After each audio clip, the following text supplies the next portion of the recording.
أنا ربع شقة إن قبته حلك يجوا من وايدينك وح حلك يجوا من هذا إلى شقين كره شقة إلى قبل كره وايدينك مركا ينقنن wax maanta kaliya inta culays saarteen in la iskaga baxay ma jirto marka insha Allah waxaan rajeynayaa inaad shaqadii aan wada qabanno shaqada waa shaqadii halganka cid kasta iyada iska cidna gaar oo mala marka waxaan rajeynayaa insha Allah inaan dhamaanteen wada qabanno inaan is wada garab istaagno inta ka bacdi waxaan ku dari lahaa waxaa soo dhow hadii Ilaahay ogolaado oo hadda madaxeediba aan galay sanad guuradii asaaska ururka dhalinyarada waa ICU waxaan rajeynayaa inay noqoto sanad guuro ka bedelan sanad guurooyinkii hore sida ay u dhacday haddana doorasho ka bedelan doorashooyinkii hore doorashadeenna hore oo ICU halkan ay ka dhacday ana ahaa guddiga qabanqaabada aniga waxaan Cabdullaahi Daahir iyo waxa kamid ahayn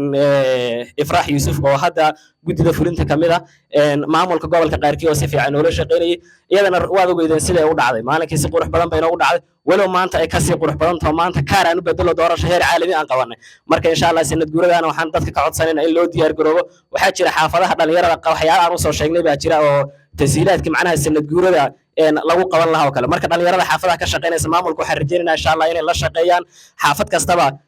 وأنا سوى قررنا وحنا إنه بحنا إنه ولا نعرف كلامها يسنى وح أنكو هالجميع مركز تأنكو سعنا وحوها وح قعنت إنه كجروها مركز وح قصة شقتنا أنكو قبلنا شقة هالجن كأنكو قبلنا وحيد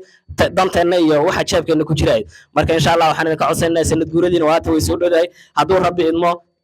سيد أهان شرت حرك إلا يو شان يتوين بري يعني في ليانا هذا اللي جوسه مقعد شري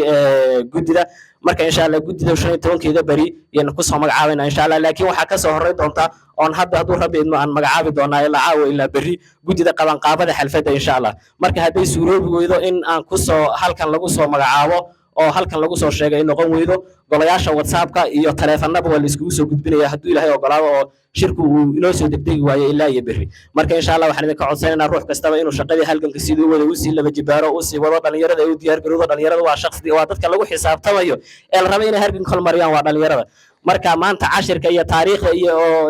aan dhignay insha Allah dib ay nooga sii noqon hore aan nooga sii noqono aan ballaarino qabri dahar baasha aan ka qabanay aan ilaa iyo heer deegaan u dhaadhicin insha Allah